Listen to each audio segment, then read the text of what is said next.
mereka akan berhadapan dengan malapetaka ataupun musibah. Itu tanda sial. Orang Melayu kita juga ada. Dulu-dulu kalau nak keluar rumah tengok biawak lintah.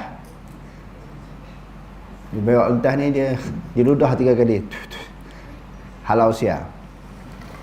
Jadi tiarah ni bukan kata orang Arab je, orang jahiliah ada. Orang Melayu kita pun banyak juga. Sebab itu pentingnya kita belajar akidah yang betul. Akidah yang sahihah. Akidah yang betul, yang sahihah ini tidak lain tidak bukan mesti akidah yang bersumberkan kepada Quran dan hadis, dan akidah yang dipegang oleh Nabi dan para sahabat. Dia tak boleh lari dah. Bila sebut akidah yang sahih, tu paling sahih. Di dalam ayat Al-Quran yang Allah Ta'ala sebut kuntum khayra ummatin, kamu sebaik-baik umat. Jadi generasi salaf ini bukan baik di sudut akhlaknya sahaja, ibadatnya, amalannya, bukan yang tu sahaja. Mereka itu diiktiraf tentang kebaikan mereka, bahkan i'tiqad mereka, akidah, kepercayaan mereka terbaik daripada semua kurun, semua zaman. Hak kita ini dah hujung-hujung dah, hujung-hujung dunia. Sebab tu bercampur macam-macam pegangan masyarakat kita, kepercayaan-kepercayaan yang karut, meletakkan makhluk, boleh memberi kesan, boleh memberi bekas. Kepercayaan selain daripada Allah boleh mendatangkan sesuatu keburukan ataupun kebaikan. Okey, terus melahirkan tiara pesimis terhadap sesuatu perkara adalah syirik. Ia melibatkan peletakan sifat pesimis terhadap suara-suara yang didengar, dilihat atau lain-lain. Apabila seseorang mempercayainya sehingga tidak mahu lagi melaksanakan hajat seperti bermusafir, berkahwin, berniaga atau lain-lain. Bukan sahaja melibatkan musafir, bila datang sesuatu petanda ataupun petunjuk, bagi mereka petunjuk lah. Bala musibah ni, nak buat kenduri-kendara pun tak boleh ni, nanti hujan lebat ke, ribut ke. Nak buat kenduri perkahwinan ataupun nak berniaga, nak bercucuk tanam, tak sesuai ni sebab ada petanda-petanda. Tengok, seolah-olah petanda itulah yang memberi bekas, memberi kesan, memberi hasil daripada tindakan perbuatan kita. Sebenarnya memberi kesan, memberi hasil daripada tindakan kita adalah Allah. Jadi macam mana kita nak buat untuk memastikan, contohnya perjalanan kita itu selamat pergi dan balik? Nabi ada ajar doa, Bismillahirrahmanirrahim, dengan nama Allah aku berserah diri kepada Allah. Bukan kita batalkan niat bermusafir setelah melihat sesuatu yang berlaku di hadapan kita. Kita buat satu andaian, buat suatu ramalan, ada petanda buruk. Dia bukan macam tu. Kita serah kepada Allah. Okey, terus. Ketika itu beliau telah melakukan syirik kerana tidak mengikhlaskan tawakal hanya kepada Allah, dan juga telah berpaling kepada sesuatu yang selain daripada Allah Subhanahu Wa Taala. Dia juga meletakkan sifat pesimis di dalam hatinya. Dalam hadis riwayat Abdullah bin Amir menjelaskan, Rasulullah SAW bersabda, "Man raddahu tiratu an hajati faqad asyraka." Qalu, "Ya Rasulullah, fama kafaratu dzalika?" Qala, "Taqulu Allahumma la khayra illa khayruka, wa la khayra illa khayruka, wa la ilaha illa anta." Maksudnya, sesiapa yang mana sifat pesimisnya terhadap sesuatu menyebabkan dia tidak mahu melaksanakan hajatnya, sesungguhnya dia telah melakukan syirik. Para sahabat berkata, "Apakah kafarah tersebut?" Baginda sallallahu alaihi wasallam bersabda, "Hendaklah dia mengucapkan, Ya Allah, ya Tuhanku, tidak pesimis melainkan pesimismu, dan sesungguhnya tidak ada kebaikan melainkan kebaikanmu, dan tidak ada Tuhan melainkan Engkau." Berhubung dengan rasa kurang selesa dan tidak sedap hati terhadap keburukan yang mungkin muncul daripada beberapa perkara. Okey, dia kadang-kadang naluri sifat semula jadi yang Allah Ta'ala bagi jadi kepada manusia. Kadang-kadang kita nak buat sesuatu perkara, kita nak musafir, mari hati tak sedap. Jadi macam mana tu? Kadang-kadang memang benda tu berlaku secara kebetulan. Bila hati tak sedap tu, pergi juga dia berlaku. Itu kebetulan. Jadi bila mari hati kita tak selesa, tak tenteram, tak tenang, nak buat sesuatu perkara, kita diajar apa dia? Selain daripada doa musafir tadi, kita diajar supaya beristikharah kepada Allah. Apa maksud istikharah kepada Allah? Kita minta petunjuk kepada Allah. Ini memang ada hadis Nabi, hadis yang sahih. Jadi antara sembahyang istikharah dan sembahyang hajat, dalil yang kuat sembahyang istikharah lagi. Dalil yang kuat sembahyang istikharah, minta petunjuk kepada Allah Subhanahu Wa Taala. Jadi Allah Subhanahu Wa Taala yang menentukan sama ada kita nak batalkan hajat kita ataupun niat kita berdasarkan petunjuk Allah, bukan andaian kita. Sebab tu di antara doa istikharah yang diajar oleh Nabi SAW, Allahumma inni astakhiruka bi'ilmika wa astaqdiruka biqudratika wa as'aluka min fadlikal azim. Innaka taqdiru wa la aqdir wa ta'lamu wa la a'lam wa anta 'allamul ghuyub. Allahumma in kunta ta'lam anna hadzal amra khairul li fi dini wa ma'ashi wa 'aqibati amri faqdirhu li wa yassirhu li. Summa barik li fihi. Allahumma in kunta ta'lam anna hadzal amra syarrul li fi dini wa ma'ashi wa 'aqibati amri fasrifhu 'anni wasrifni anhu wa qdi al khaira haitsu kana. Jadi kita niat apa benda yang kita nak buat setelah kita doa istikharah. Sama ada kita nak mulakan dengan sembahyang dulu, lepas tu kita berdoa dengan istikharah, ataupun terus kepada doa istikharah, minta petunjuk daripada Allah. Tiba-tiba setelah kita bermunajat, berdoa, bertawakal, berserah kepada Allah, datang suatu ilham. Allah Ta'ala bagi ilham kepada kita, tak jadi pergi musafir. Yang tu tak jadi syirik, tak ada kepercayaan kepada yang lain daripada Allah. Sebab peringkat awal lagi memang kita berserah kepada Allah menentukan kedudukan kita. Nak pergi musafir ataupun tidak, nak buat sesuatu pekerjaan ataupun tidak. Jadi kita meletakkan baik buruk daripada Allah. Kita serah bulat kepada Allah. Istikharah ini menjadi amalan para ulama. Saya tengok di dalam kitab-kitab, sama ada kitab fiqh ke, khususnya kitab-kitab hadis, apabila mereka nak menulis sesuatu kitab ataupun nak menyusun sesuatu hadis, para ulama ini summastakhartullaha, aku beristikharah kepada Allah. Orang kita faham istikharah ni memilih satu daripada beberapa perkara, antara dua pilih satu, ataupun beberapa perkara pilih satu. Bukan sahaja dia berbentuk pilihan, tetapi yang lebih besar istikharah ini adalah meminta petunjuk daripada Allah. Karena Allah Ta'ala mengetahui perkara yang gaib dan perkara yang akan datang. Sangat penting kita beristikharah kepada Allah, minta petunjuk untuk menentukan kedudukan kita. Apa yang akan berlaku nasib kita apabila kita melaksanakan ataupun melakukan sesuatu perkara. Yang tu lebih baik, sangat baiklah bagi orang yang beriman, yang berserah kepada Allah Ta'ala, dia bertawakal kepada Allah dengan melakukan istikharah, minta petunjuk sebelum melakukan sesuatu perkara. Bukan sebaliknya mempercayai perkara-perkara yang sial. Okey, terus.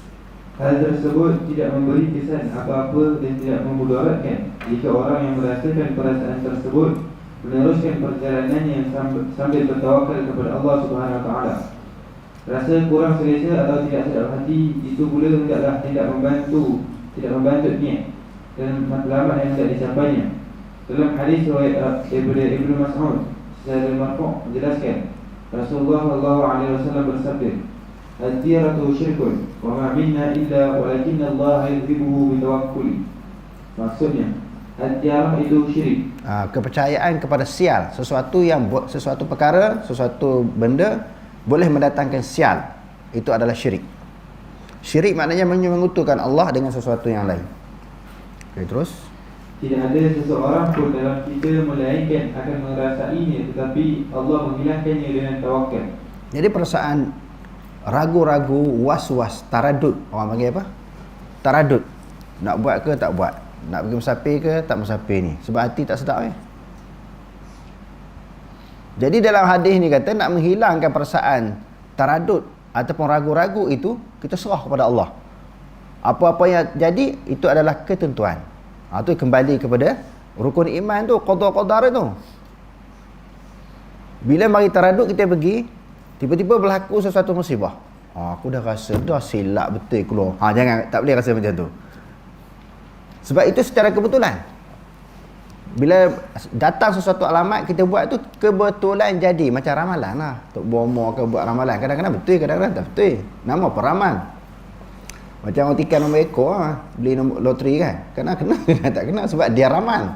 Begitu juga sesuatu tindakan ni, betul tak betul, ni ramalan. Ketentuan adalah Allah. Maksudnya bila kita datang sesuatu was-was, ragu untuk pergi melakukan sesuatu perkara ataupun musafir, tiba-tiba kita pergi kena sungguh. Aku dah berasa, dah tadi tak sedar hati, menyesal keluar. Tak boleh ada perasaan menyesal. Sebab itu ketentuan Allah. Bukan ada kena-mengena dengan sesuatu tanda, dengan sesuatu alamat. Tak ada kena-mengena. Itu diputuskan oleh Allah sejak azali lagi, sebelum kita lahir lagi. Sesuatu musibah ataupun kebaikan yang menimpa manusia ini ataupun makhluk, semua dah tetap. Apa yang kita buat mengikut aturan, mengikut keputusan yang telah ditetapkan oleh Allah. Okey, terus. Setiap orang merasai perasaan tersebut kerana mereka adalah manusia yang lemah dan lintasan seumpama itu dianggap biasa berlaku di dalam hati mereka. Cuma antara keistimewaan orang-orang Islam ialah Allah SWT menghilangkan perasaan tersebut kesan daripada tawakalnya kepada Allah SWT. Firman Allah SWT, "Wa man yatawakkal 'ala Allah fa huwa hasbuh. Inna Allah balighu amrih. Qad ja'ala Allah li kulli shay'in qadra." Maksudnya, dan ingatlah, sesiapa berserah diri bulat-bulat kepada Allah, maka Allah cukuplah baginya untuk menolong dan menyelamatkannya. Sesungguhnya Allah tetap melakukan segala perkara yang dikehendakinya. Allah telah pun menentukan kadar dan masa bagi berlakunya tiap-tiap sesuatu. Jadi ini kelebihan, fadilat dan juga kebesaran tentang seseorang yang bertawakal kepada Allah. Pada pelajaran-pelajaran kita yang lalu, kita telah baca hadis bagaimana Rasulullah menyebut, barang siapa yang bertawakal ala Allah, wa may yatawakkal ala Allah haqqa tawakkulihi la ruziqtum, idza tawakkaltum haqqa tawakkulih la ruziqtum kama ruzikat tayru.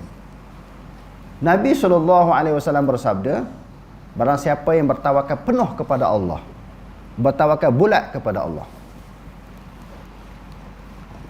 dia akan diberi rezeki oleh Allah sebagaimana diberi rezeki akan burung. Sebab Nabi kata burung ni dia keluar daripada sarang dia, sangkar dia, dalam keadaan temuluk dia kempih. Kalau manusia perut kempih kan, tak makan kan, lapar lah. Burung ni temuluk dia kempih, tak ada makanan dalam temuluk dia. Dia keluar daripada sarang dia ataupun sangkar dia, dia tak tahu dia terbang tu dia nak pergi ke mana tu. Dia tak tahu di mana sumber rezeki dia, di mana makanan dia, dia tak tahu. Sebab apa kita kata dia tak tahu? Sebab Nabi kata dia tak tahu. Jadi dia pergi mengikut ilham yang didatangkan oleh Allah Subhanahu Wa Taala. Dia sampai ke sesian tempat, pergi ke sesuatu pokok, ada makanan, ada buahan di situ, adalah satu ilham datang daripada Allah. Masa dia nak keluar daripada rumah dia, dia tak tahu nak pergi ke mana, rezeki datang daripada mana, dia tak nampak. Jadi siapa-siapa yang bertawakal penuh kepada Allah, bulat kepada Allah, dia akan diberi rezeki sebagaimana rezeki yang diperolehi oleh burung. Keluar dalam keadaan lapar, balik dalam keadaan kenyang. Allah Subhanahu Wa Taala tak bagi akal fikiran kepada binatang, termasuklah burung pun ada rezeki. Sebab apa? Mereka ada sifat tawakal kepada Allah. Manusia yang merupakan sebaik-baik kejadian, semulia-mulia makhluk Allah Ta'ala, ahsanu taqwim, yang dibekalkan kepada manusia akal, lagi hebat daripada binatang, lagi hebat daripada burung, kalau kita berserah kepada Allah Subhanahu Wa Ta'ala. Kalau kita tengok dalam Al-Quran, dalam hadis, banyak cerita masalah tawakul ataupun tawakal, berserah bulat kepada Allah. Di antaranya Nabi dan juga para sahabat, bila berada di dalam situasi peperangan, mereka dikepung oleh pihak musuh, tak ada jalan keluar, tak ada jalan lari, tidak ada jalan untuk menyelamatkan mereka, berserah bulat kepada Allah. Siapa yang boleh tolong lagi? Tak ada siapa yang boleh tolong melainkan Allah. Sebab tu kita nak didik masyarakat supaya meletakkan Allah Ta'ala Maha Berkuasa. Allah Ta'ala yang membuat keputusan, bukan makhluk. Bukan makhluk yang besar yang boleh memberi kesan. Okey, terus. Lawan kepada perkataan al-tiyarah atau pesimis ialah al-fa'lu atau optimis. Ia merujuk kepada jangkakan dapat melakukan kebaikan berdasarkan sesuatu perkataan yang didengar atau sesuatu yang dilihat atau lain-lain. Nabi SAW sangat sukakan al-fa'lu al-hasan atau perkataan yang baik yang diucapkan berkaitan sesuatu perkara. Dalam hadis riwayat Anas radhiyallahu anhu menjelaskan, Rasulullah sallallahu alaihi wasallam bersabda. Okey, apakah yang dimaksudkan perkataan yang baik? Sangkaan yang baik kepada Allah. Tak apa, insya-Allah Allah Taala bantu, Allah Taala tolong, Allah Taala tahu, Allah Taala lihat, Allah Taala perhati, Allah Taala akan memperkenankan, Allah Taala akan membantu. Banyak berserah, bertawakal, sangkaan-sangkaan yang baik kepada Allah. Okey, terus Rasulullah sallallahu alaihi wasallam bersabda, "Wa yu'jibuni al-fa'lu as-salih wal kalimatu al-hasanah." Maksudnya, al-fa'lu menakjubkan aku. Para sahabat bertanya, apakah yang dikatakan sebagai al-fa'lu itu? Baginda bersabda, kalimah yang baik. Mengucapkan kepada pesakit berkenaan, mudah-mudahan Allah selamatkan anda. Maknanya, contohnya selain daripada perkara-perkara yang lain, biasa kita pergi melawat orang sakit. Orang sakit ni ada yang keadaan sakit biasa, tenat, kritikal. Bila jumpa orang sakit tu, diajar oleh Nabi, kita ucapkan perkataan-perkataan yang menyejukkan hati dia. Itu yang dikatakan perkataan yang baik. Tuhurun insya-Allah. Tak ada apa, okey, tak lama ni sembuh lah. Jadi dengan ucapan-ucapan itu, pertamanya doa. Yang keduanya memberi semangat kepada dia. Oi, orang nampak banyak orang, andaian orang, aku ni tak sakit, tak kritikal, tak berat, ada harapan sembuh. Dia sebenarnya sakit ni, dia akan bertambah sakit kalau perasaan kita pun sakit. Hati kita susah hati, tertekan. Bila tertekan, dia akan bertambah sakit. Kalau tenang, insya-Allah dia boleh bertahan dan cepat sembuh. Jangan sekali-kali bila kita pergi ziarah orang sakit, aku rasa kamu ni tak ada harapan ni. Orang kampung aku dulu 3 hari sakit macam ni. 3 hari lebuh. Paling tinggi sebulan. Kita yang ada semangat, ataupun orang sakit yang ada semangat nak hidup terus, masa tu mari tak selera makan, ubat pun tak nak makan. Sebab andaian orang 3 hari lebuh. Paling tinggi sebulan. Lagi bertambah sakit. Sebab tu, kita ingatlah apa yang disebut oleh Nabi, yang diajar oleh Nabi. Pergi ziarah orang sakit. Bila orang sakit, semangat dia pun, hati dia pun sakit. Tak ada semangat untuk hidup. Nak makan pun tak semangat. Tak selera makan. Jadi susah hati. Jadi kita kena bagi semangat. Jadi banyaknya orang kadang-kadang buat ramalan tu, dia kadang-kadang nak terlalu cerita, nak terlalu jujur. Betul benda orang kata. Cakap tak nak makna kona-kona lah. Nampak ni tak ada harapan ni kamu ni. Kalau ada dosa ke hutang-hutang, tolong bayar cepat-cepat. Ada dosa bertaubat. Kadang-kadang ada orang buat macam tu. Ataupun kawan dia terlalu rapat masa dia sihat tu kan. Dia itulah ucapannya, nampak macam kamu ni tak ada harapan lah ni. Lagi dia susah hati. Jadi Nabi ajar apa dia? Supaya bagi semangat, kata-kata yang baik dan juga doa. Kata-kata itu adalah merupakan doa. Sebut perkataan-perkataan yang menyejukkan hati orang yang sakit. Okey, terus. Ketika itu pesakit berkenaan menaruh rasa optimis yang dia akan selamat dan sembuh daripada penyakit yang dialaminya itu. Ia merupakan satu sikap yang baik kerana mendorong kepada perletakan harapan yang tinggi dan sangkaan baik terhadap Allah Subhanahu Wa Taala. Hal tersebut berbeza dengan al-qiyarah kerana ia menimbulkan sangkaan buruk terhadap Allah Subhanahu Wa Taala dan menjangkakan bala akan turun tanpa sebab yang munasabah. Pertukaran syirik kecil menjadi syirik besar. Kadang-kadang syirik kecil dia kekal dengan keadaan kecil. Kadang-kadang syirik kecil ni membawa kepada syirik yang lebih besar. Okey, terus. Syirik kecil boleh bertukar menjadi syirik besar mengikut peranan yang dimainkan oleh hati seseorang. Antara wasilah yang boleh menyambung kepada syirik besar ialah bertawassul kepada Allah Subhanahu Wa Taala dengan menggunakan jah para nabi dan orang-orang soleh. Apa makna jah? Jah ni maknanya kebesaran seseorang, keagungan, kehebatan seseorang, bertawassul dengan kebesaran. Okey, terus. Berdasarkan realiti dan pengalaman hidup manusia, ia boleh menyumbang kepada syirik besar. Ramai orang mengaku beragama Islam terjebak ke lembah syirik besar kerana mereka memohon pertolongan dan bantuan daripada orang-orang yang telah mati dalam kubur mereka, bernazar dan juga menyucikan mereka yang telah mati itu. Okey, tuan-tuan tengok nota kaki bawah tu.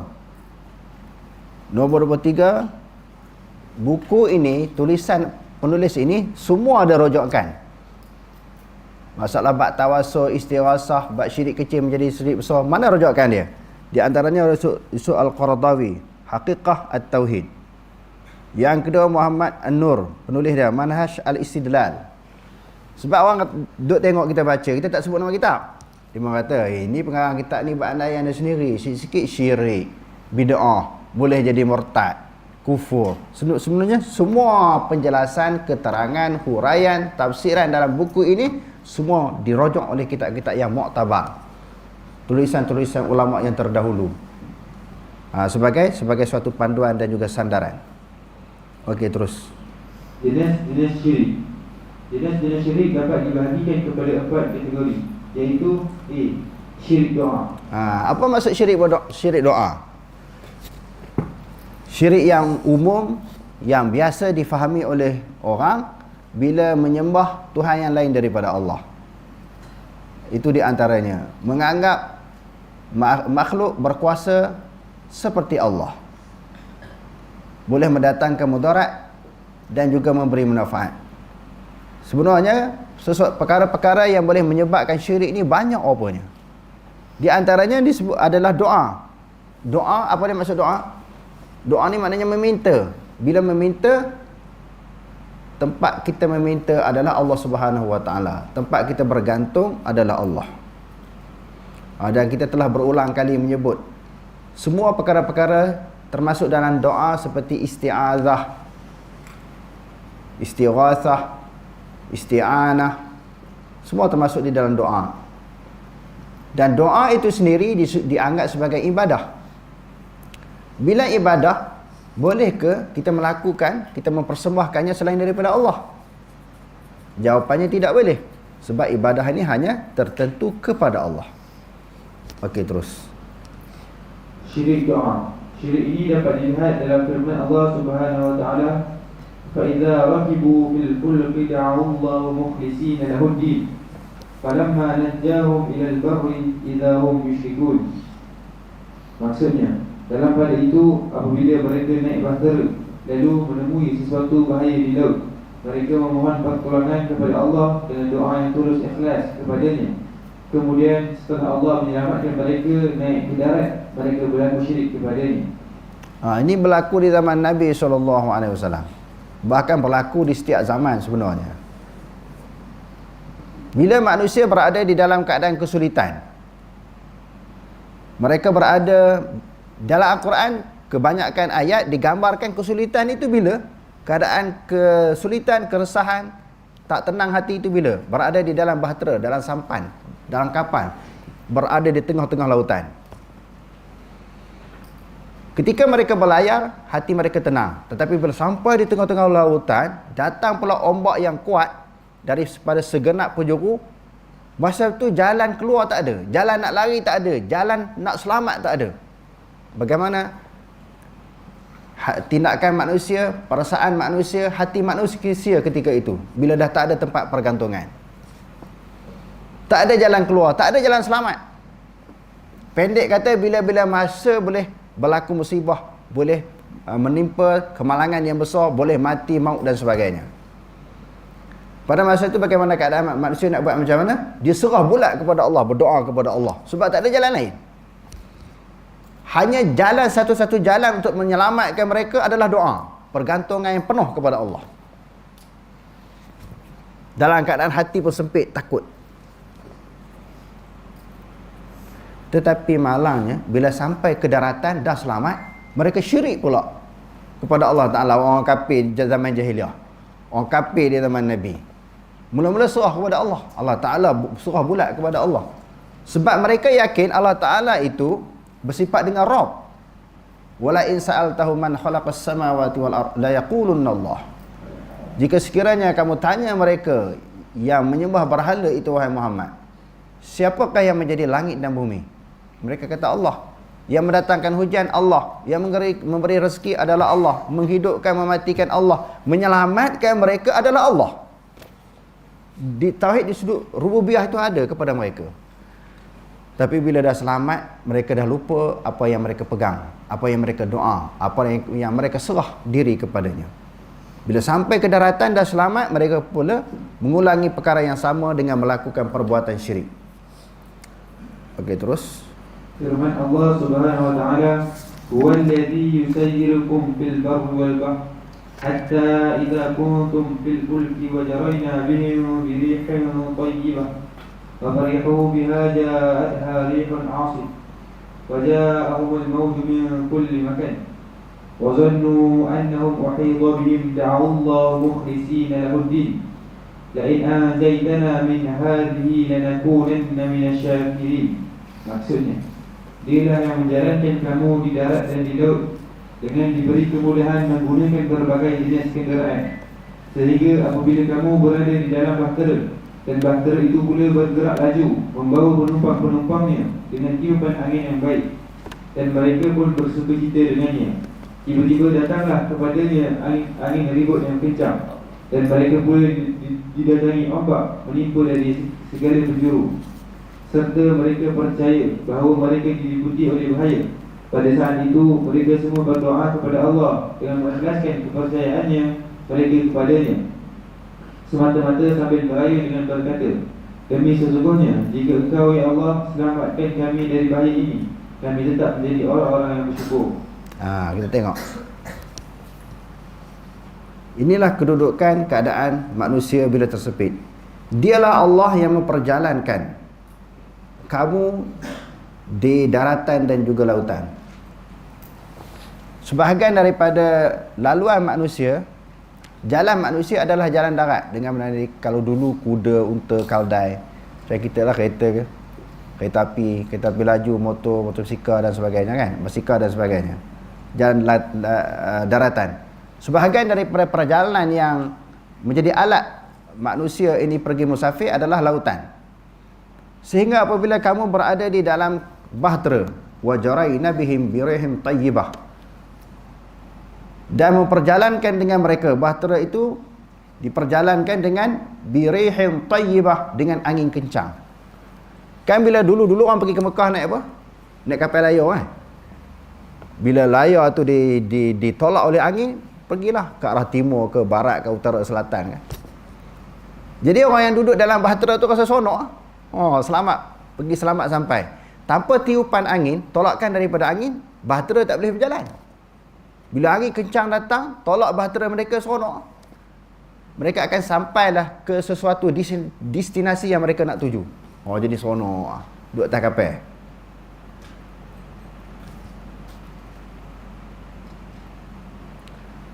Lalu wa farihu biha ja'at harihun 'asif.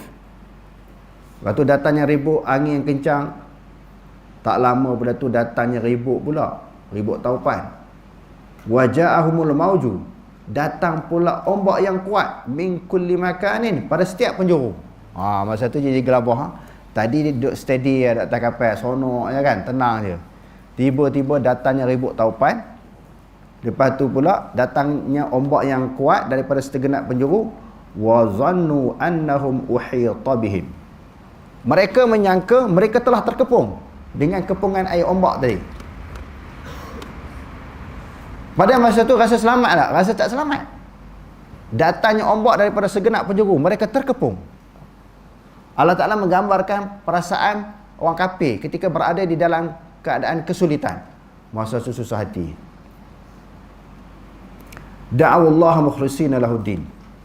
Lalu mereka berdoa kepada Allah Subhanahu wa taala dengan tulus ikhlas. La in anjaitana min hazihi, kalau Engkau selamatkan kami daripada perkara ini ya Allah. Manusia memanglah bila terdesak cari Allah, bila senang tak cari Allah. Bila terdesak confirm semua manusia dia akan cari Tuhan.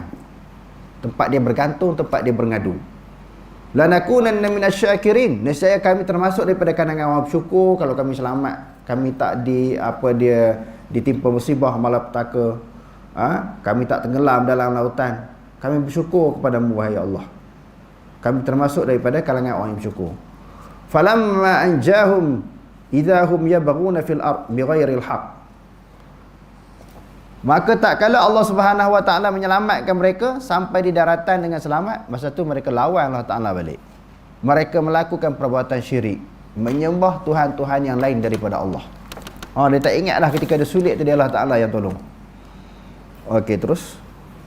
Menurut Tantawi, menjadi kebiasaan orang ramai apabila mereka melihat sesuatu yang menyukarkan dan menyusahkan mereka. Ketika itu mereka mula mengikhlaskan diri kepada Allah Subhanahu Wa Taala. Apabila mereka kembali berada dalam situasi aman dan tenteram, mereka mula kembali mensyirikkan Allah. Wallahu a'lam. Aqulu qawli hadza wa astaghfirullah al-azim li wa lakum. Wassalamu alaikum warahmatullahi taala wabarakatuh.